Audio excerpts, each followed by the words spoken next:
Bienvenue dans LVBN Act. Aujourd'hui, nous sommes au cours numéro 16 qui parle de la prospérité biblique. Comme d'habitude, vous avez dû recevoir votre cours par email au format PDF et nous ajoutons, comme d'habitude, cette vidéo pour vous aider à comprendre un petit peu mieux ce cours, pour vous donner quelques points, quelques idées qui certaines ne sont pas écrites dans le cours et pour avoir quelqu'un qui vous parle directement en images. Alors la prospérité est un sujet vraiment vaste où on entend un tas de choses différentes à propos de la prospérité. Certains disent que la prospérité c'est formidable, il faut être riche et c'est une bonne chose. D'autres disent que non, la vie chrétienne ne comprend pas la prospérité. Un chrétien doit vivre dans la pauvreté, etc., etc. Et finalement, on entend un tas de choses différentes à propos de la prospérité et on ne sait plus vraiment où est la vérité, où est l'équilibre. Alors voilà pourquoi aujourd'hui, dans cette vidéo que nous ajoutons à ce cours, nous allons essayer d'apporter, et même faire plus qu'essayer, mais nous allons apporter un équilibre sur la prospérité biblique, sur la prospérité que la Bible nous enseigne finalement. Alors bien sûr, je suis conscient que certaines personnes peuvent m'écouter de divers pays dans le monde. Vous pouvez être peut-être en France, vous pouvez être au Canada, vous pouvez être en Belgique, vous pouvez être en Afrique par exemple, dans un pays francophone africain. Et je comprends tout à fait que tout le monde ne peut pas être au même niveau de vie sociale. Et je comprends aussi que je m'adresse à diverses personnes qui auront des besoins différents, qui auront des styles de vie différents, ou par exemple si vous habitez à Paris dans le 16e arrondissement et que vous avez de quoi vivre, que vous êtes quelqu'un de riche, c'est parfait. Mais je suis conscient aussi que peut-être je peux m'adresser à quelqu'un qui habite à Kinshasa, en République démocratique du Congo, qui peut-être a des difficultés pour trouver un emploi ou qui n'a pas forcément assez d'argent pour avoir à manger tous les jours. Je peux m'adresser aussi, je comprends, peut-être à quelqu'un qui habite en Belgique, qui est au chômage depuis 1 an, 2 ans, et qui a vraiment de grandes difficultés pour pourvoir à ses besoins dans sa vie de tous les jours. Donc je comprends que je m'adresse à un grand éventail de gens différents, mais nous allons mettre un équilibre sur la prospérité biblique afin que tout le monde puisse y trouver de quoi grandir et de quoi avancer dans sa vie de foi, dans sa vie chrétienne. Première chose que je voudrais dire par rapport à la prospérité, c'est que la prospérité n'est pas là pour me rendre encore plus riche.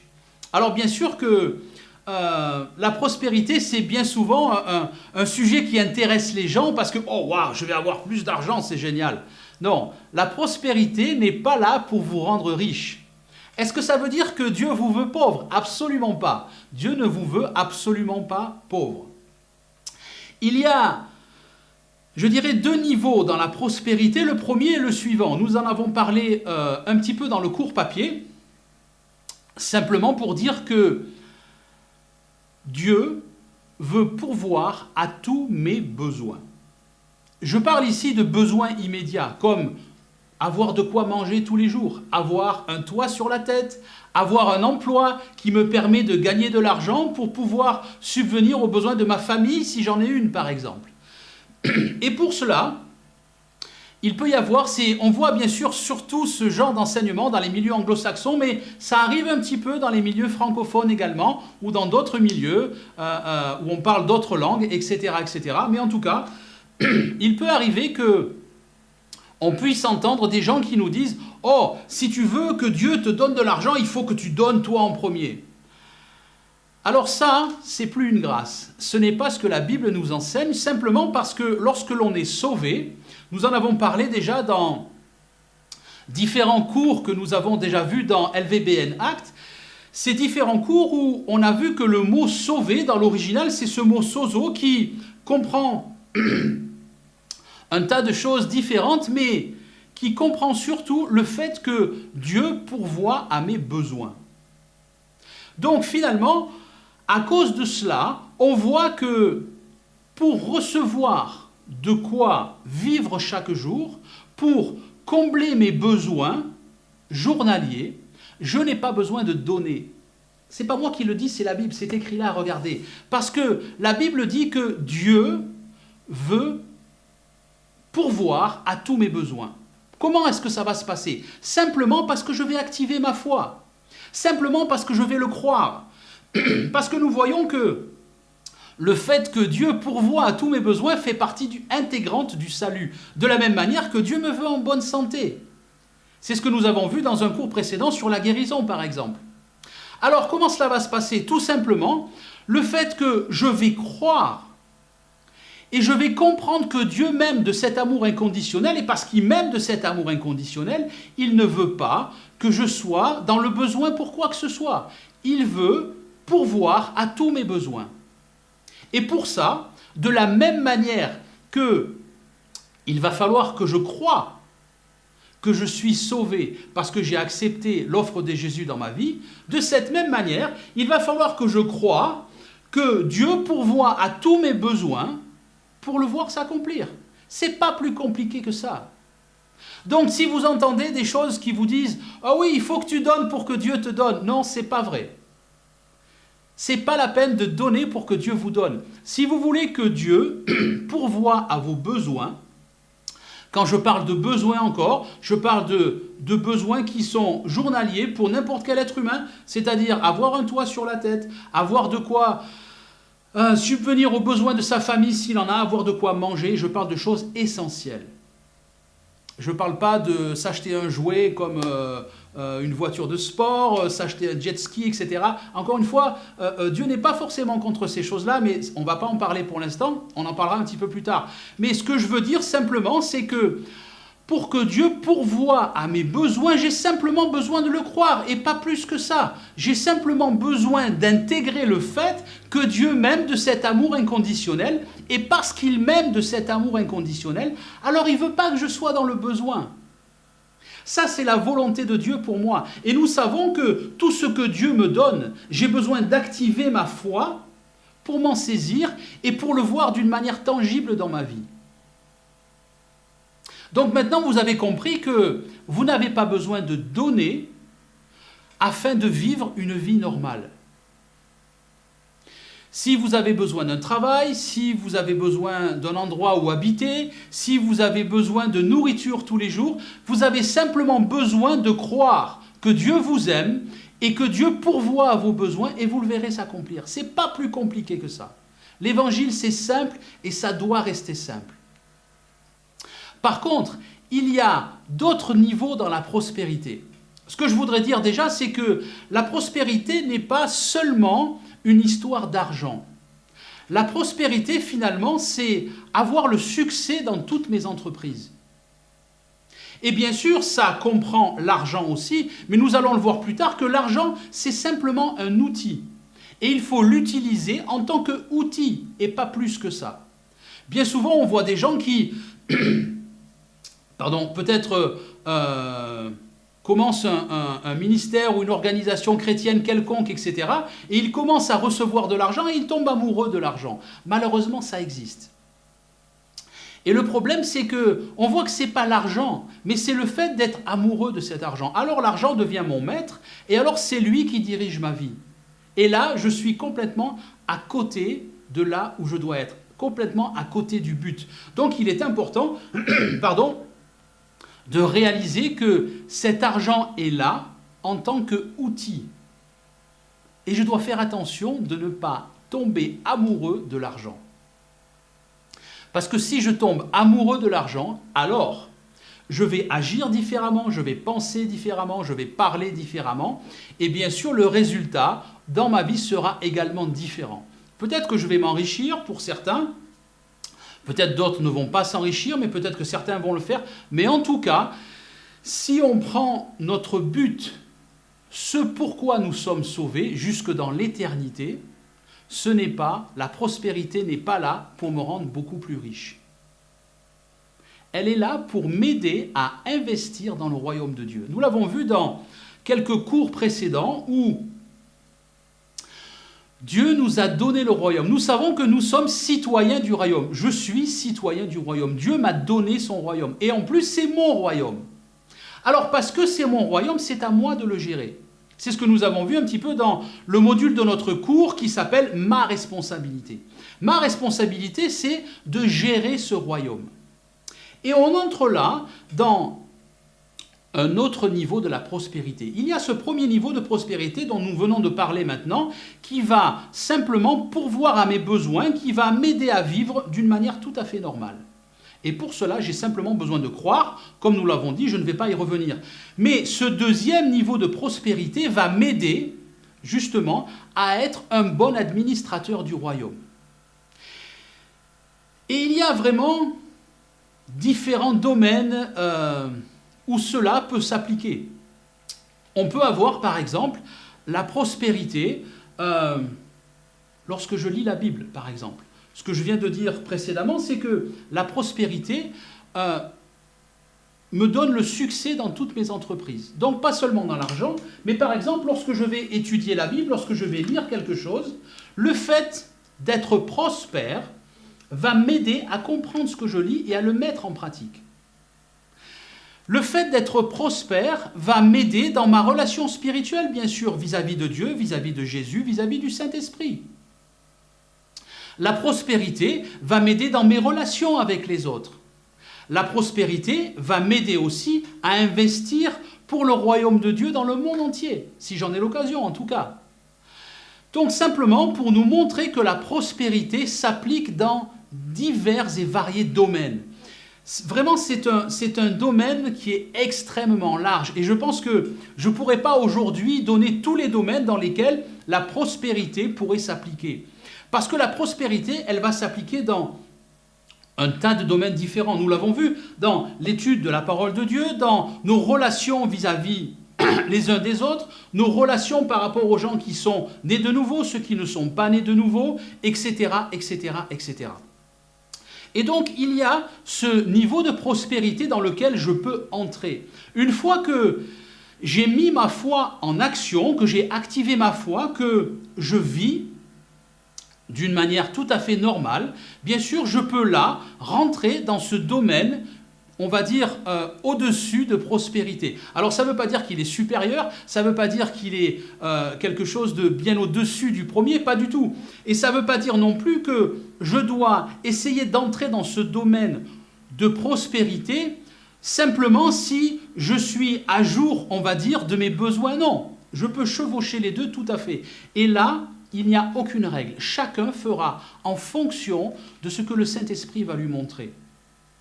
Bien sûr, je peux, pour certains, dire « Ok, moi j'attends que je sois plus dans le besoin, que mes besoins journaliers, en tout cas ma nourriture, etc., soient pourvus et après j'entrerai dans ce domaine justement d'administration de la grâce, d'administration de la prospérité. » Alors bien sûr, on peut chevaucher les deux, ou on peut attendre que l'un finisse et que l'autre commence, peu importe.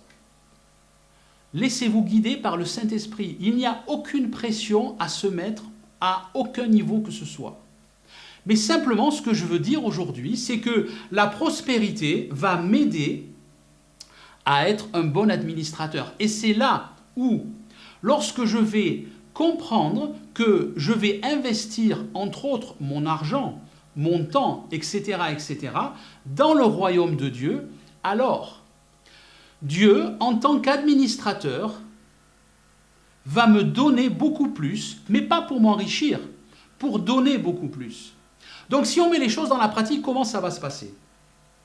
Par exemple, je peux, je ne sais pas, marcher dans la rue et je vois quelqu'un qui est là, assis par terre, qui d'une manière évidente, en tout cas, n'a pas un endroit pour vivre, etc., etc. Peut-être le Saint-Esprit va me dire, ok, tiens, tu as 100 € dans ta poche ou tu as 50 €, je veux que tu ailles lui donner et dis-lui que Jésus l'aime. Et parce que Jésus l'aime, Jésus veut lui donner 50 ou 100 €, peu importe ce que tu as dans la poche, ce que le Saint-Esprit vous aura dit de donner en tout cas, et dire voilà, Dieu veut t'aider et il t'aime. Ou, je ne sais pas, peut-être que le Saint-Esprit va vous dire, regarde, celui-là va lui acheter un sandwich, parce que peut-être que lui donner de l'argent, ça ne lui rendra pas service. Ou peut-être, va lui acheter une paire de chaussures et donne-lui une paire de chaussures. Parce que regarde, ces chaussures, elles sont ouvertes, on dirait qu'elles font bravo sans arrêt. Et il a besoin d'une paire de chaussures parce qu'il fait froid. Ou simplement peut-être pour marcher. Ce que je veux dire par là, c'est que il faut se laisser guider par le Saint-Esprit, exactement de la même manière dont nous l'avons mentionné, par exemple, dans le cours sur la guérison. Souvenez-vous, on disait qu'il fallait être prêt à ce que le Saint-Esprit m'envoie, et de temps en temps, je n'ai pas trop le temps de réfléchir. C'est exactement la même chose pour la prospérité.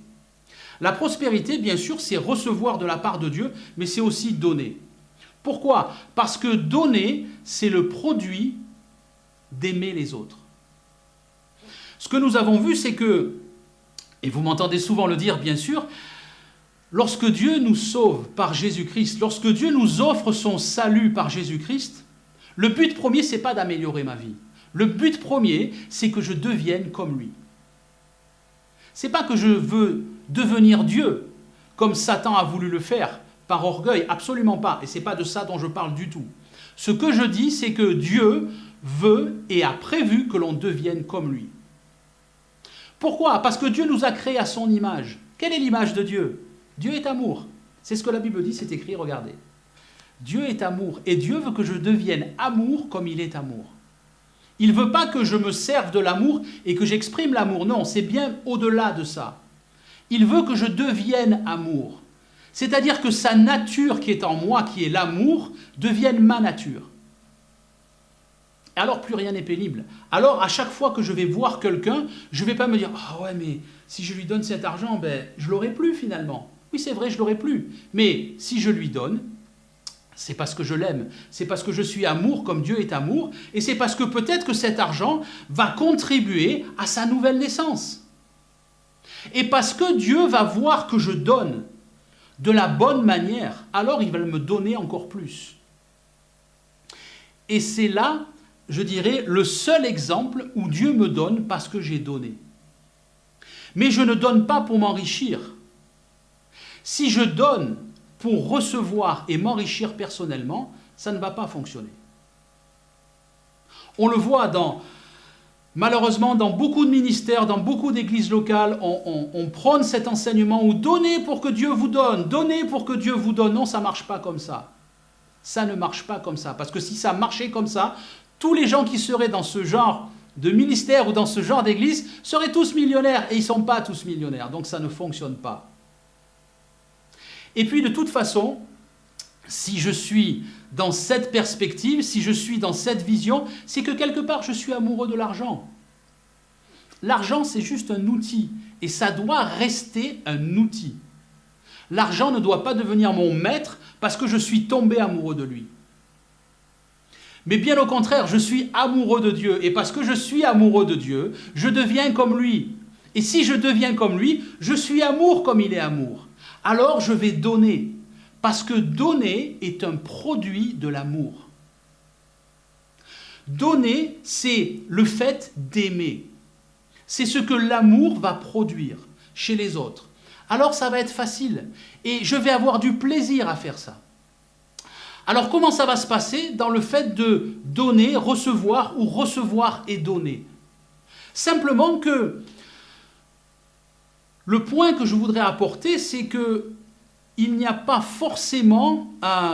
alors, je vais employer une image peut-être un peu enfantine, mais quand Dieu va me donner, je ne vais pas avoir une enveloppe qui va tomber du ciel, boum, sur ma table ou entre mes deux pieds, avec un tas de billets épais comme ça, et qui va dire, voilà, tiens Franck, voilà, je te donne ça, c'est pour le mois, utilise-le pour le royaume. Non, c'est pas comme ça que ça va se passer. Parce que Dieu ne fait pas les choses comme ça. Il pourrait le faire s'il voulait, mais ce n'est pas comme ça que Dieu fait les choses. Dieu utilise un tas de canaux différents pour m'aider à rentrer dans la prospérité et à continuer d'avancer dans la prospérité. Alors comment ça va se passer? Par exemple, si je travaille quelque part, le Saint-Esprit peut me donner des qualités surnaturelles de façon à ce que peut-être j'ai une augmentation de salaire. Ou le Saint-Esprit peut me montrer d'aller dans un autre travail où je serai payé beaucoup plus. Deux exemples complètement banals. Il peut y avoir aussi le fait où je gère ma propre entreprise. Alors, le Saint-Esprit va me donner des qualifications, où je vais peut-être rendre mon produit, si je vends quelque chose ou si je vends un service, rendre ce que je vends beaucoup plus attractif, beaucoup plus avantageux pour les gens, etc., etc., de façon à avoir beaucoup plus de clients qui rentrent. Le Saint-Esprit va apporter la dimension surnaturelle à ma vie. Et c'est là où mon équipe avec lui devient très importante. Parce que certains pourront me dire, ok, finalement Franck, c'est facile de dire ça, mais bon, n'importe qui pourrait faire la même chose. C'est-à-dire que n'importe qui veut avoir un peu plus d'argent, ben, il n'y a pas besoin d'avoir cette histoire de prospérité. Si quelqu'un travaille quelque part, il pourrait très bien se perfectionner dans ce qu'il fait, etc., avoir une augmentation, ou peut-être essayer de chercher partout un nouvel emploi où il aurait un salaire supérieur, ou peut-être quelqu'un qui gère une compagnie ou une petite société ou un magasin, peu importe, pour essayer de se creuser la tête, pour avoir le meilleur produit possible à proposer, le meilleur service possible à proposer, et faire de la publicité partout pour avoir des clients. Oui, bien sûr, ça marche. Mais ça marche jusqu'à un point humain. On le voit tout autour de nous, dans des gens qui ne sont pas nés de nouveau, des sociétés qui sont gérées par des gens qui ne sont pas nés de nouveau. Ils essayent de faire, et ils dépensent des fois des dizaines ou des centaines, ou voire plus de milliers d'euros, pour avoir justement plus de cet argent. Mais cette dimension humaine a sa limite. Et cette limite-là, je vais pouvoir aller au-delà lorsque je suis en équipe avec le Saint-Esprit et que je rentre dans la prospérité biblique. Parce que cette dimension de prospérité, avec mon équipe que je forme avec le Saint-Esprit, va m'aider à rentrer dans des phases surnaturelles, me donner des qualifications que j'étais incapable d'avoir, humainement parlant, ou créer une circonstance pour me faire rencontrer la bonne personne au moment parfait, ou m'envoyer surnaturellement des clients dans ma société, dans mon magasin, peu importe ce que je gère. C'est là où la prospérité va aller bien au-delà du côté humain, parce qu'elle rentre dans ce côté surnaturel, dans mon équipe que je forme avec le Saint-Esprit. Donc tout cela pour dire que, bien sûr, lorsque je vais recevoir de Dieu, lorsque Dieu va voir que je suis un bon administrateur, c'est-à-dire que ce que je reçois, je l'utilise bien pour le royaume, alors il va créer des circonstances afin que je reçoive encore plus. Mais pas pour m'enrichir, encore une fois, mais je vais recevoir plus pour donner plus. Parce que souvenez-vous, je suis amour comme Dieu est amour. Et bien sûr, il ne s'agit pas de se rendre pauvre à l'extrême, parce que quel intérêt finalement? Quel intérêt d'être peut-être riche et de donner tout ce qui m'appartient? Alors bien sûr, on a des exemples, certains vont me dire, oui, mais il y a cet exemple dans la Bible où Jésus dit à ce jeune garçon riche, vends tout ce que tu as. Oui, mais là c'était un cas bien précis, où ce jeune homme, d'une manière évidente, était amoureux de l'argent. Et il avait besoin de se séparer de tout ce qu'il avait, justement pour briser cet amour de l'argent. Et sûrement que s'il était passé par la nouvelle naissance, en tout cas, la Bible ne le dit pas, peut-être qu'il est passé après, c'est tout à fait possible, et qu'il a vendu tout ce qu'il avait, bien sûr, il aurait coupé son amour de l'argent et ensuite il serait rentré dans une prospérité à nouveau. Absolument. Mais sans être amoureux de l'argent. En utilisant l'argent comme un outil. Donc, bien sûr, ce que je disais précédemment, c'est qu'il n'est pas question de devenir pauvre en donnant tout ce que j'ai aux autres. Ce n'est pas ce que la prospérité biblique nous enseigne. Ce que la prospérité biblique m'enseigne, c'est que je suis un administrateur du royaume. Ce royaume n'a aucune limite de richesse. Et toutes les richesses que je vais recevoir, je vais en profiter, bien sûr. Bien sûr. Et à moi d'avoir cet équilibre de vie pour ne pas tomber amoureux de l'argent. Et il appartiendra à chacun de trouver son équilibre de vie. Parce que bien sûr, encore une fois, si par exemple on prend la partie anglophone de notre école biblique qui s'appelle TRGN Act, peut-être je peux prendre quelqu'un qui habite à New York et je ne sais pas, qui a un loyer peut-être de 1 000 euros par mois ou 1 500 ou 2 000 euros par mois, ce qui est souvent fréquemment le cas là-bas, et je peux prendre par exemple quelqu'un qui est dans notre école française, qui habite peut-être dans une contrée retirée de la République démocratique du Congo, par exemple, et qui a simplement, je dirais, une petite maison faite de terre et de paille, etc., parce qu'il ne peut pas faire plus, et dans l'endroit où il habite, on ne peut pas faire plus. Donc, bien sûr que cette personne peut avoir le choix, si le Saint-Esprit le pousse à faire cela, de changer d'endroit, bien sûr. Mais ce que je veux dire par là, c'est que nos niveaux de vie seront différents suivant l'endroit où j'habite, suivant le pays auquel j'appartiens. Donc, à cela, je dis que chacun doit trouver son équilibre. Alors, bien sûr, à chacun de rester dans, je dirais, quelque chose de raisonnable qui sera guidé par le Saint-Esprit. Et finalement, si je me laisse guider par le Saint-Esprit, je serai toujours dans l'équilibre. Et si je reste justement attentif à ce que le Saint-Esprit me dit, si par exemple, et ça peut arriver, si je dépasse les bornes sur quelque chose par exemple, ou si je reçois vraiment avec de la prospérité et que j'utilise beaucoup trop d'argent pour mes besoins personnels, le Saint-Esprit va me le dire, vous inquiétez pas. Il ne va pas arriver et dire « Non, Franck, c'est pas bien ce que tu fais, tu dois redonner ça. » Non, pas du tout. Il va dire « Regarde, ça, ok, tu l'as acheté, mais peut-être c'était mieux d'utiliser l'argent pour autre chose. » Le Saint-Esprit n'est pas là pour me rabaisser, il n'est pas là pour me gronder, il n'est pas là pour être en colère avec moi, il est là pour m'éduquer. Et l'éducation se fait dans l'amour. Aussi simple que ça. Donc simplement pour dire qu'il appartient à chacun de trouver son équilibre. Et de surtout rester en équipe avec le Saint-Esprit. Il y a donc différents domaines où la prospérité va pouvoir s'appliquer. Et ce que je veux dire aussi, c'est que ce n'est pas forcément en investissant mon argent dans des domaines chrétiens que je vais exprimer la prospérité. Alors bien sûr, je comprends et je ne comprends pas dans un sens, mais certains ministères ou certaines églises locales, parfois, malheureusement, vont expliquer qu'il faut donner seulement à eux et que c'est à eux qu'il faut donner parce que c'est eux qui gèrent, etc. Non.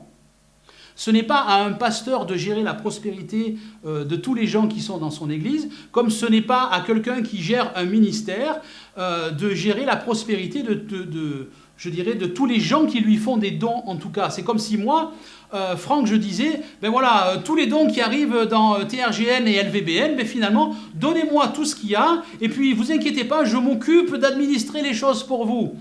Non, c'est pas comme ça que ça se passe du tout, et c'est pas comme ça que ça doit se passer. Pourquoi ? Parce que nous sommes des chrétiens qui sont nés de nouveau. Dieu nous a rendus responsables et autonomes. Et nous avons une responsabilité.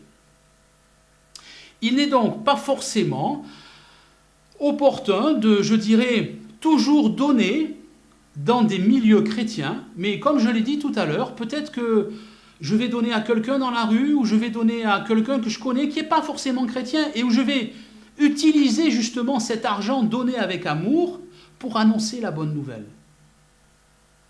Parce que si par exemple je donne à quelqu'un, il va peut-être se dire mais qui c'est qui donne son argent comme ça ? Pourquoi est-ce qu'il me donne 50 euros, 100 euros ? Il y a deux solutions, c'est où cette personne m'aime vraiment ou alors elle est complètement folle. Donc c'est quelque chose qui va remuer les gens, quelque chose qui va donner une authenticité. Et ça va donner une authenticité dans les paroles que je vais donner lorsque je vais annoncer la bonne nouvelle de Jésus, bien sûr. Donc je veux montrer par là que lorsque nous prospérons et que nous utilisons cette prospérité, je ne vais pas seulement investir, et Dieu ne me demande pas seulement d'investir dans des milieux chrétiens. Je me souviens, c'est arrivé plusieurs fois où des fois mon fils rentre par exemple, il me dit « Oh papa, je suis allé faire le plein de la voiture, je me suis arrêté à la station essence et en tout cas là où nous habitons, c'est pas comme les stations en France où on se sert, etc. Donc il faut aller payer à la fin, etc. » Et il me dit « Lorsque je suis allé payer le plein de ma voiture, le Saint-Esprit en y allant me dit « Ah, donne 50 euros à la personne à la caisse parce qu'elle en a besoin. » Alors il me racontait ça en me disant, il s'est arrivé quelquefois, en me disant, ben voilà, j'ai donné à la personne, je lui ai dit, je suis chrétien, Dieu m'aime et je vous aime aussi et Dieu vous aime. Et parce que Dieu vous aime, il m'a demandé de vous donner 50 euros, parce que vous en avez besoin. Et à chaque fois, la personne wow, c'est vraiment ce que j'avais besoin, j'en avais besoin. Et là, ça va être quelque chose qui va être un investissement en or pour le royaume de Dieu. Parce que cette personne, elle n'est pas prête de l'oublier ce qui lui est arrivé ce jour-là. Alors, bien sûr, elle va peut-être pas donner son cœur et donner sa vie à Jésus tout de suite, mais ça sera simplement un facteur qui sûrement et certainement plus tard aura compté pour qu'elle passe par la nouvelle naissance, pour qu'elle accède au sacrifice de Jésus dans sa vie. Et la prospérité, c'est aussi ça. Je suis généreux comme Dieu est généreux. Et je reçois pour donner aux autres. Et bien sûr, il n'est pas question, je veux simplement rapidement revenir sur ce fait que Dieu pourvoit à tous nos besoins. Nous sommes bénis. Je crois que c'est dans Genèse 12 où il est écrit que nous sommes bénis. Paul reprend cette citation également quand il dit que nous sommes bénis lorsque nous sommes nés de nouveau en Abraham, nous sommes bénis. C'est-à-dire que j'ai simplement besoin de croire afin que Dieu pourvoie à mes besoins. Et ça, c'est important à comprendre. Pourquoi ? Parce que si je n'ai pas intégré cette manière de penser, lorsque le Saint-Esprit va me dire « Ok, tu as reçu 500 €, donne-les. Tu as reçu 3 €, donne-les. À telle ou telle personne ou tel ministère, peu importe. » Si je n'ai pas compris que je suis béni, que c'est quelque chose que personne ne peut enlever, je vais avoir de la réticence. Pourquoi ? Parce que je vais avoir peur de manquer. Je vais me dire, oh, ok, mais si je donne, j'aurai plus. Et qu'est-ce qui se passe si je ne reçois plus ? Tout ça parce que je n'aurais pas compris que je suis béni.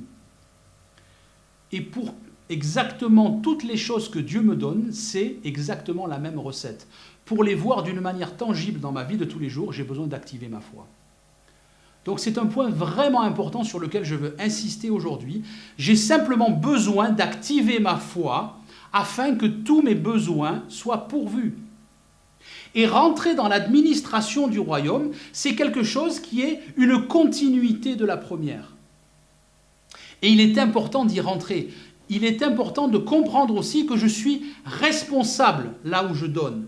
C'est-à-dire qu'il n'est pas question, et je sais que malheureusement beaucoup de chrétiens font ça. Ils sont dans leur église locale où ils sont habitués à donner un ministère et ils donnent et ils ne réfléchissent plus finalement. Alors je donne mes 10%, alors que, bon, je ne veux pas rentrer dans l'histoire de la dîme, on a une vidéo qui est là-dessus, vous pouvez la regarder si vous voulez, où vous aurez tous les détails, faut-il donner la dîme ou pas la dîme, mais en tout cas, la plupart des gens disent, voilà, je donne tous les mois ou je donne toutes les semaines, et ils font ça finalement par habitude sans plus y penser. Et ils ne se soucient même pas de qu'est-ce que devient l'argent que je donne ? Comment est utilisé l'argent que je donne ? Et c'est un point sur lequel je veux insister, on en parle dans notre cours papier brièvement aussi. Nous sommes responsables de l'utilisation de l'argent que nous investissons pour le royaume. Pourquoi ? Parce qu'un investissement, lorsque j'investis quelque chose, c'est pour avoir un retour. Le retour, qu'est-ce que c'est ? C'est pas pour que Dieu me donne, non. Le retour, c'est voir des gens qui passent par la nouvelle naissance. Voir des gens qui ont accès à des études bibliques gratuites, comme nous le faisons dans notre ministère. Voir des gens qui ont accès à des vidéos d'enseignement gratuites, à des DVD, à des livres, peu importe. Le retour, il est là. Il est très, très, très important. C'est pourquoi nous avons besoin de rentrer dans cette responsabilité. Si je donne à mon église locale, par exemple, c'est à moi qu'il appartient de savoir est-ce que cet argent est bien utilisé ou est-ce qu'il y a du gaspillage quelque part. Si je donne à un ministère, si je donne à LVBN par exemple, est-ce que ce que je donne à LVBN, comment est-ce qu'ils utilisent l'argent ? Je peux très bien envoyer un email, dire voilà, je vous ai envoyé ça, vous l'avez utilisé comment ? Comment est-ce que vous gérez votre argent ? Est-ce que vous avez des frais administratifs, etc. À combien de pourcentage s'élèvent ces frais administratifs, par exemple ? S'il y en a. Il est important que je me responsabilise. Qu'est-ce qui va se passer lorsque je me responsabilise ? Tout simplement, un équilibre va se recréer dans le fait où si je m'aperçois que je donnais à un endroit, peu importe. et que cet argent est mal utilisé, alors je dois stopper de donner cet argent. Bien sûr, je ne vais pas stopper tout de suite, je vais essayer de m'enquérir, de savoir pourquoi est-ce qu'il y a eu un gaspillage, etc. Si c'est quelque chose d'exceptionnel, ok, ça peut arriver. Mais si je vois qu'il n'y aura pas de changement, alors je me dois, de par ma responsabilité, d'arrêter d'investir. Parce que ce n'est plus un investissement, c'est un fonds perdu. Et je dois m'enquérir, bien sûr, toujours avec mon équipe, avec le Saint-Esprit, de trouver un endroit où je peux investir de façon à ce que cet argent soit bien utilisé. Pour que le royaume avance. Pas pour enrichir Pierre, Paul ou Jacques, ni pour faire des gaspillages à gauche ou à droite, etc. Si justement tous les chrétiens faisaient cela, les choses seraient bien différentes. Parce que les endroits où les gens essayent de s'enrichir, ces endroits disparaîtraient par manque de fonds. Par contre, les endroits où l'argent est utilisé, où les gens sont amour comme Dieu est amour, où les gens veulent voir des gens qui passent par la nouvelle naissance, des chrétiens grandir dans leur foi. Mais ce genre d'endroit-là exploserait financièrement parlant et aurait des moyens encore bien supérieurs. Simplement parce que les chrétiens utiliseraient leurs responsabilités et auraient compris que je suis responsable de ce que je donne. Parce que ce que je donne, si je peux le donner, c'est que Dieu me l'a donné avant. Dieu me l'a confié. Et c'est à moi de faire en sorte de bien l'utiliser. Donc ma responsabilité est très très très importante. J'espère que cette vidéo vous aura aidé, en tout cas à avancer un petit peu plus dans la prospérité, à comprendre des choses que vous n'aviez pas compris auparavant. En tout cas, souvenez-vous que Dieu veut pourvoir à tous vos besoins. Il y a simplement besoin de croire pour cela et rien de plus. Pourquoi ? Parce que Dieu m'aime. Et je peux rentrer, si j'en ai la volonté, en tout cas c'est la volonté de Dieu pour chaque chrétien, que chacun entre dans cette dimension d'administration des biens du royaume. Donc j'espère, comme je l'ai dit, que cette vidéo vous aura aidé, vous aidera à avancer si vous êtes dans le besoin, à entrer dans cette prospérité biblique qui va faire de vous des administrateurs du royaume. Merci de m'avoir écouté et à bientôt pour un prochain cours.